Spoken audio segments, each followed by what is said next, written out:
Sir আপনি কেন কষ্ট করে আসতে গেলেন, আমাকে ডেকে নিলেই তো পারতেন। রাজাপ্পার প্রতি নারায়ণ মূর্তির সম্মান দেখে সে খুব খুশি হয়ে যায়। নারায়ণ মূর্তি শপিং মলের ফাইল বের করে বলতে থাকে, স্যার বিল্ডিং অনুমতি প্ল্যান অনুযায়ী 50 মিটারের বেশি হাইট হতে পারে না, কিন্তু স্যার আপনি শপিং মলের হাইট 80 মিটার, কমন এরিয়ার জন্য 40 মিটার ছাড় দরকার, কিন্তু এখানে 20 মিটারেরও কম আছে। শপিং মলের পশ্চিম দিকে একটি স্কুল আছে, আর পূর্ব দিকে একটি পেট্রোল পাম্প আছে, দক্ষিণ দিকে একটি হাসপাতাল আছে। মিনিস্টার রাজাপ্পা বলে, একবারে মাঝখানে রয়েছে, শপিং মল হিসেবে দারুণ হবে। নারায়ণ মূর্তি বলে, সৃষ্টিকর্তা না করুক কাল যদি আগুন লেগে যায়, ফায়ার সার্ভিসের লোক ঢোকার জন্য তেমন জায়গা পাওয়া যাবে না। একদিকে পেট্রোল পাম্পের ভয়াবহতাও রয়েছে, অন্যদিকে স্কুলের হাজার হাজার বাচ্চা জীবনের প্রশ্ন হয়ে দাঁড়িয়েছে। শপিং মলে অনেক লোক যাওয়া আসা করে, যদি ভাগ্যকর্মে কোনো দুর্ঘটনা ঘটে যায় তাহলে অনেক লোক মারা যাবে।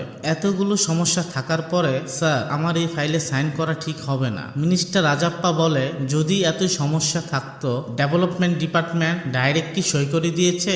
নারায়ণ মূর্তি বলে, ওনারা ভুল করেছে, বলে আমি সই করে দিব। মিনিস্টার রাজাপ্পা বলে, তোর মাথা কি খারাপ হয়ে গেছে? নিজেকে কি সুপ্রিম কোর্টের জজ ভাবছিস, না বিল পাশ করা রাষ্ট্রপতি? আফটার অল তুই একজন সরকারি কর্মচারী, চল সই করে দে। নারায়ণ